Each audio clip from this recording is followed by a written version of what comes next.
Welcome back to another episode of my build vlog. Today, the Pro Seal is set, and I'm going to finish out the rudder.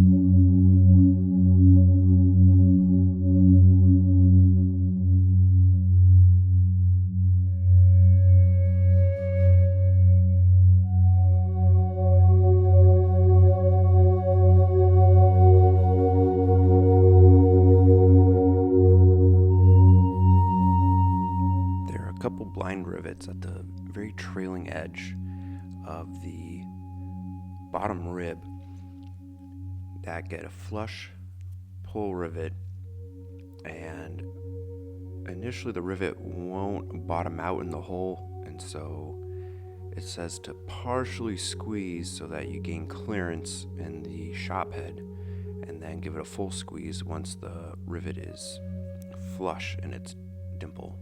So I was unable to use the pneumatic puller to get it set.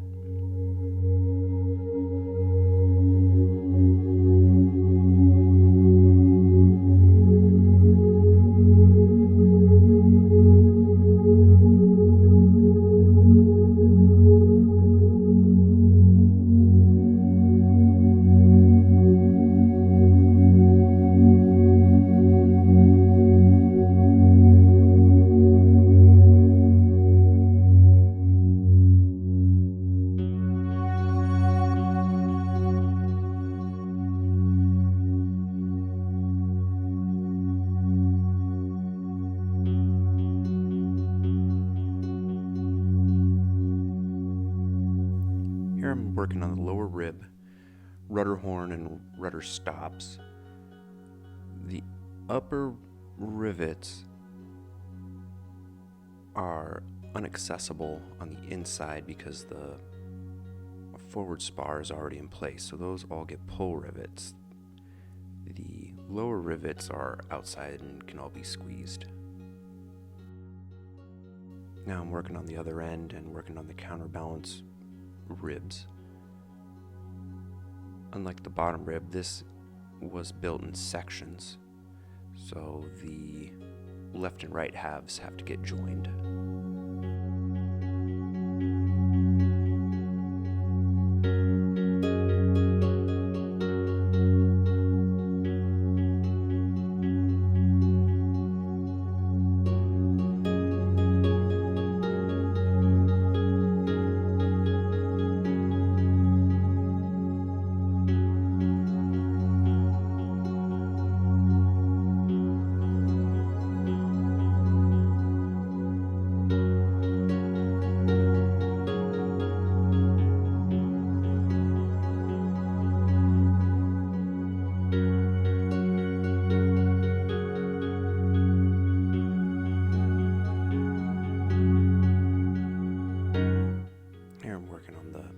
Spar and the skins.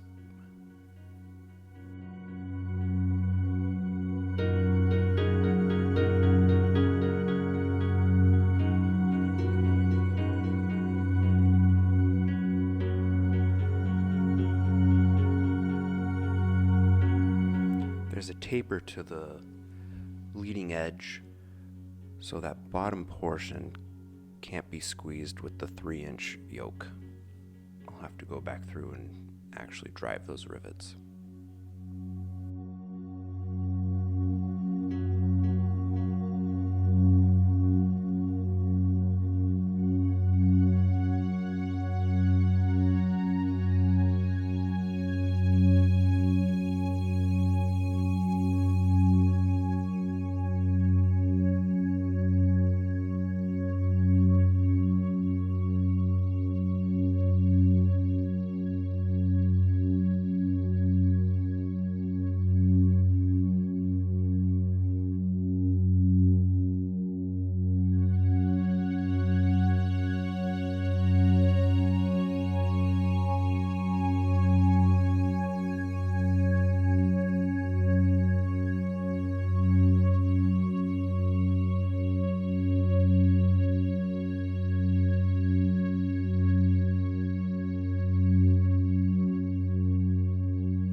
bottom section that has to get driven because the yoke isn't long enough to reach that deep.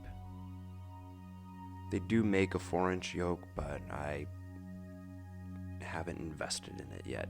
I'm not sure if it's truly needed.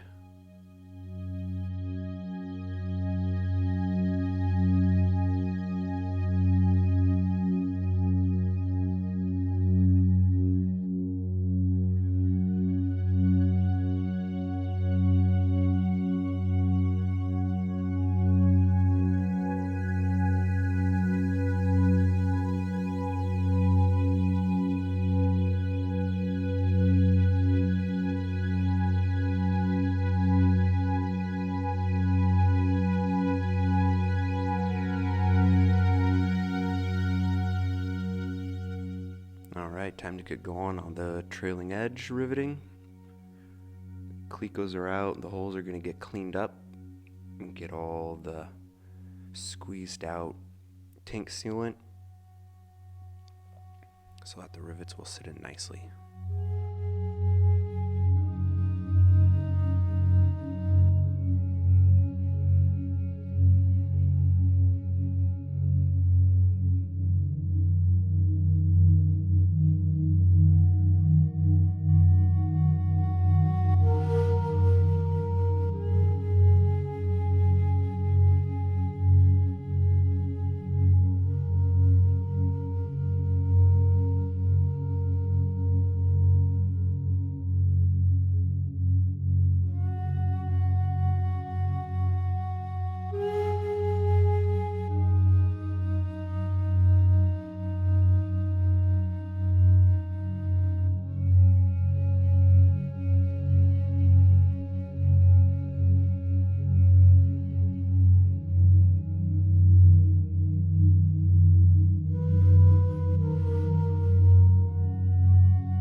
Now I'm going through and filling every hole with the rivet.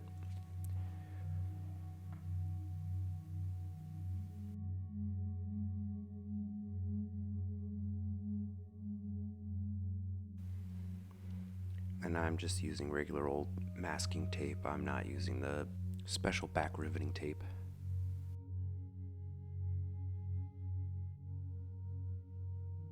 As the instructions say, start in the middle and partially drive about every 10th rivet, and then go back in and partially rivet in between until they're all partially riveted, and then come back through and in the same pattern get it completely flush. And so that's what I'm doing.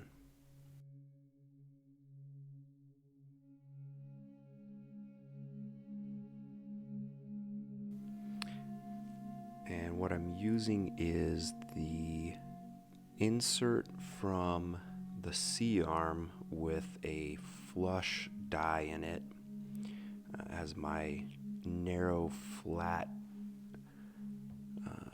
driving anvil.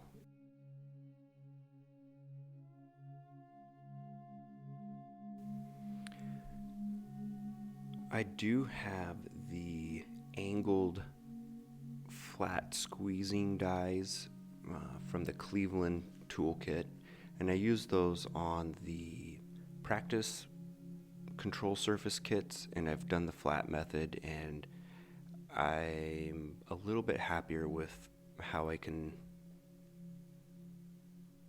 get it driven with the rivet gun and the back rivet plate.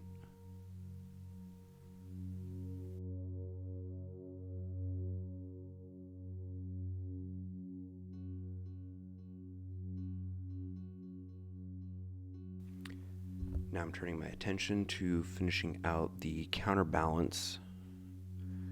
Here I've got to fold the skins over and get that lead weight in place.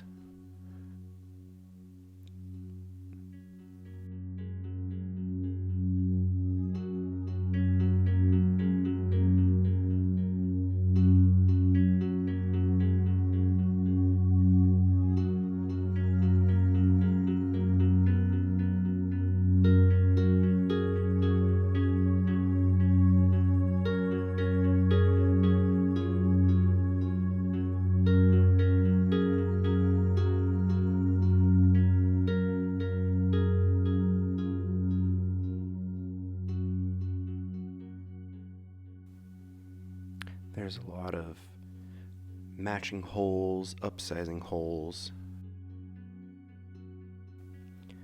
Then the skins have to be dimpled and the weight needs to be countersunk.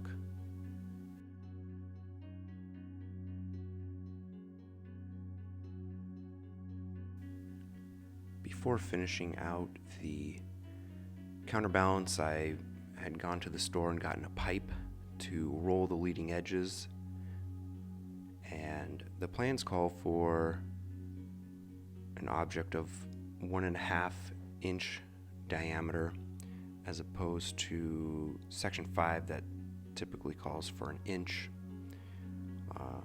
And I took it literally that to get an 1.5 inch pipe, but an 1.5 inch pipe is not going to have an 1.5 inch outer diameter. It's an 1.5 inch inner diameter, and it just was too large of a radius to get it to bend, so I gave up on that. I did have a smaller pipe, and I was able to use that for that upper section, but I needed something else to get these larger tabs in the middle and the lower portions of the leading edge.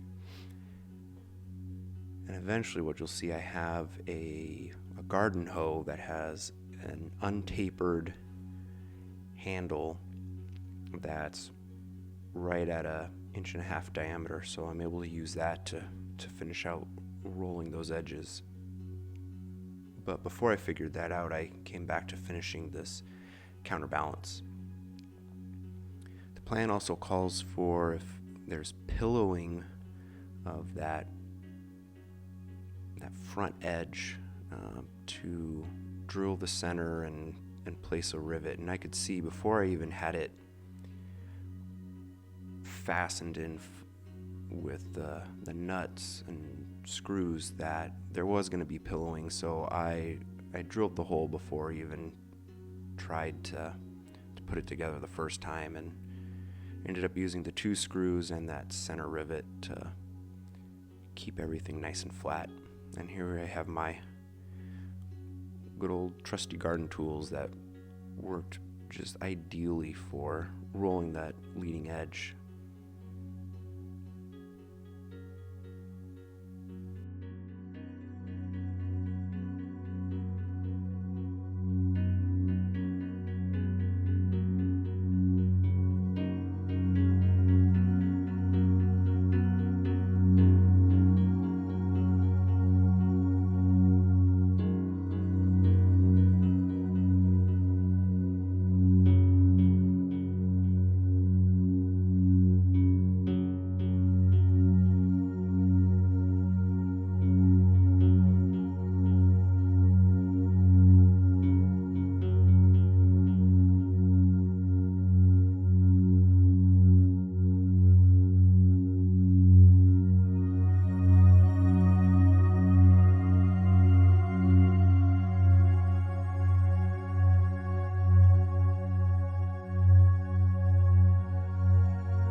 And all these holes were initially 3/32, and they get upsized to accept a number 4 pull rivet. So you can see the change in Cleco color from the silver to the copper as I work my way down.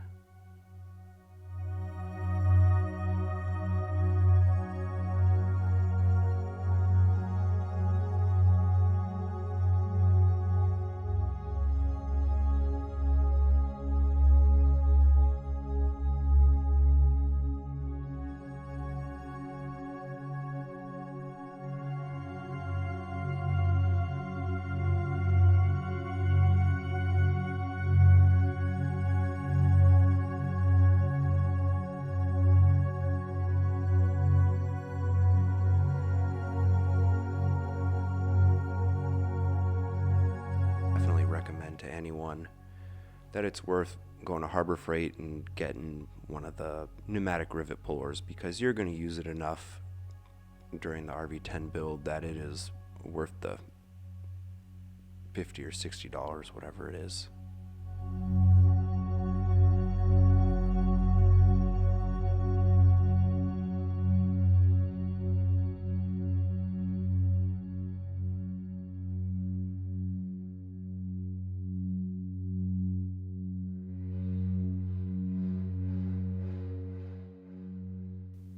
Here's the last stretch of pull rivets, and the rudder will be complete. Thanks for joining me, and I'll see you next time when we start working on the horizontal stabilizer.